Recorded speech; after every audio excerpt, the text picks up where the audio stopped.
नमस्कार दोस्तों, स्वागत है आपका। आज का जो विषय है बहुत ही ज़्यादा खास है। अगले 10 मिनट में हम ऐसी साधना करने जा रहे हैं जिस पर शायद आपको एकदम से विश्वास नहीं होगा।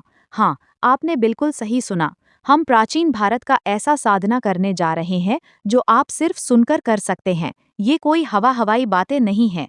इन साधना करने से पहले आप अपने आप को तैयार कर लीजिए। ये साधना इतना खास होगा कि आप इसे खुद महसूस करेंगे कि कुछ तो बहुत बड़ा होने वाला है। इस साधना को बीच में छोड़ने की गलती बिल्कुल मत करना, क्योंकि जो बातें आज मैं आपको बताने वाला हूँ, वो शायद ही आपको कहीं और सुनने को मिलेगी।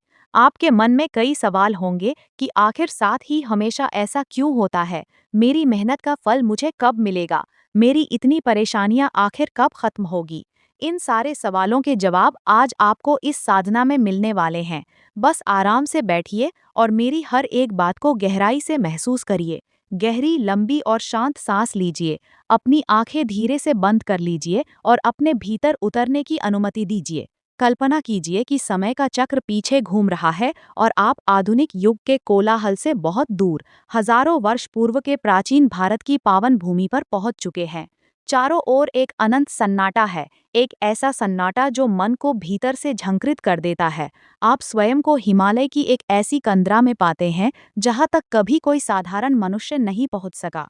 यहाँ की हवा में एक अलौकिक सुगंध है, एक ऐसी पवित्रता है जो आपके फेफड़ों में भरते ही आपके पूरे अस्तित्व को शिथिल और शांत करने लगती है। आपका शरीर पूरी तरह से ढीला हो चुका है, पैर शांत है, हाथ शांत हैं, और आपकी चेतना इस पावन धरा की ऊर्जा से जुड़ने लगी है।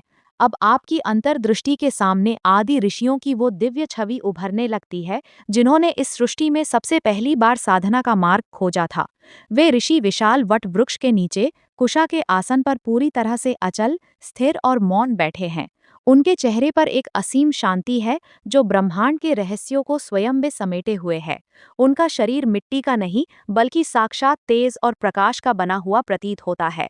आप उनके अत्यंत निकट बैठकर उनकी इस महासाधना की ऊर्जा को अपने भीतर महसूस कर रहे हैं।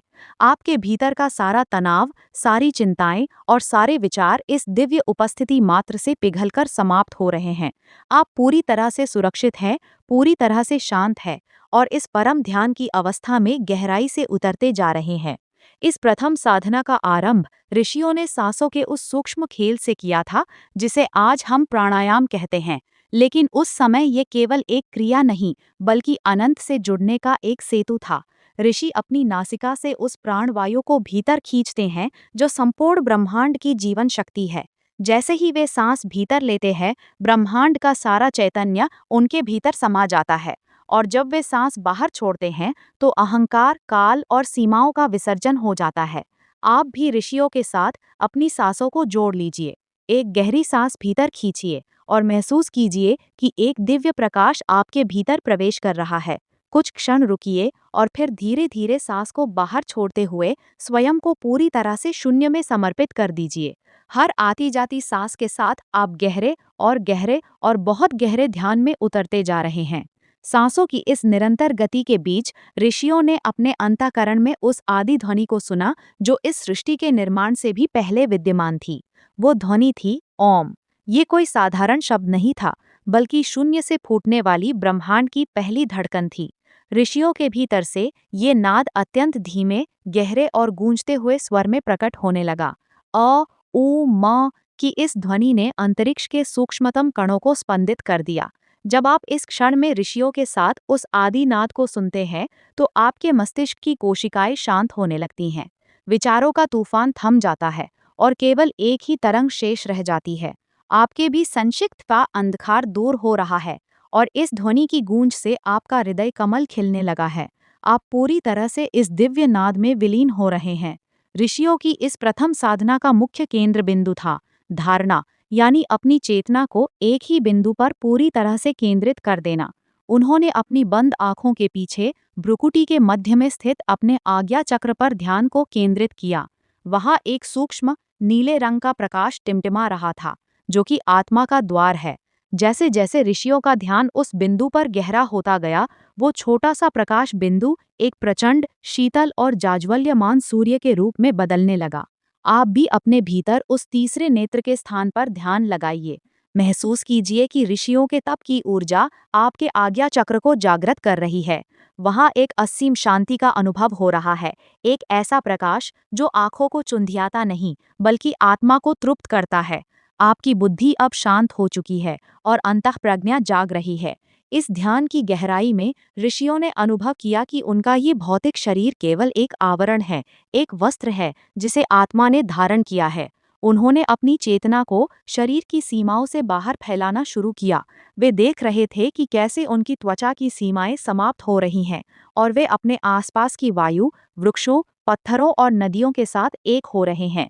इस क्षण में आप भी अपने शरीर के प्रति सजगता को पूरी तरह से छोड़ दीजिए। अनुभव कीजिए कि आपका शरीर हल्का, बहुत हल्का, रुई की तरह हल्का हो चुका है। आप हवा में तैर रहे हैं। आप ऋषियों की उस आदि ऊर्जा में विलीन हो रहे हैं। अब न तो कोई हाथ है, न कोई पैर है, न कोई भौतिक अस्तित्व है। आप केवल एक शुद्ध, मुक्त और आनंदमयी चेतना मात्र रह गए हैं, जो असीम आकाश में फैलती जा रही है। जैसे जैसे ऋषियों की ये साधना अपनी पराकाष्ठा पर पहुंचने लगी, समय और स्थान का अस्तित्व पूरी तरह से समाप्त हो गया। न तो कोई भूतकाल बचा, न कोई भविष्यकाल, केवल एक अनंत, अपरिवर्तित वर्तमान शेष रह गया। ऋषियों ने समय के इस पार और उस पार देखा, जहाँ सृजन और प्रलय दोनों एक साथ घटित हो रहे थे। इस अवस्था को ही उन्होंने समाधि का नाम दिया, जहाँ साधक और साध्य का भेद मिट जाता है। इस गहरे सम्मोहन में आप भी समय के बंधन से मुक्त हो रहे हैं। आपके जीवन की सभी परेशानियां, बीते कल की कड़वाहट और आने वाले कल की चिंताएं इस अनंत काल के प्रवाह में तिनके की तरह बह गई हैं। आप पूरी तरह से शांत, स्थिर और अचल हैं, ठीक उसी तरह जैसे हजारों वर्षों से वे ऋषि उस गुफा में बैठे हुए हैं। ऋषियों की चेतना अब ब्रह्मांड के उस केंद्रीय स्रोत तक पहुंच चुकी थी, जिसे परम शिव या ब्रह्म कहा गया है। वहाँ केवल एक परम प्रकाश था, एक ऐसा प्रकाश जिसकी तुलना करोड़ों सूर्यों के एक साथ उदय होने से भी नहीं की जा सकती। फिर भी वो प्रकाश अत्यंत शीतल और आनंददायक था। उस प्रकाश के स्पर्श मात्र से ऋषियों के भीतर के सारे संस्कार, सारे कर्म बंध नष्ट हो गए। वे पूरी तरह से शुद्ध स्वर्ण की तरह चमक उठे। इस क्षण में वही दिव्य प्रकाश आपके सिर के ठीक ऊपर आपके सहस्रार चक्र पर बरस रहा है। वो अमृत की वर्षा की तरह आपके पूरे अस्तित्व को धो रहा है। आपके भीतर की नकारात्मकता, बीमारियां, मानसिक विकार और सारे भय इस प्रकाश में जलकर भस्म हो रहे हैं और आप पूरी तरह से पवित्र, नवजात और ऊर्जावान बन रहे हैं। इस परम समाधि की अवस्था में ऋषियों को सृष्टि के परम सत्यों का साक्षात्कार हुआ, जिन्हें बाद में वेद कहा गया। वे ज्ञान की ऋचाएं ऋषियों ने सोची नहीं थीं, बल्कि वे उनके भीतर इसी मौन और शून्य की अवस्था में स्वतः ही अवतरित हुई थीं। ब्रह्मांड स्वयं ऋषियों के माध्यम से बोल रहा था।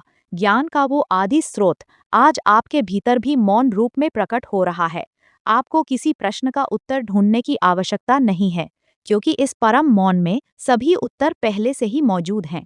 आपका मन अब पूरी तरह से विचार शून्य हो चुका है, एक ऐसा कोरा कागज जिस पर परमात्मा स्वयं ज्ञान की भाषा लिख रहा है। आप इस अगाध ज्ञान और शांति के महासागर में पूरी तरह से डूबे हुए हैं, जहाँ केवल परम आनंद ही आनंद है।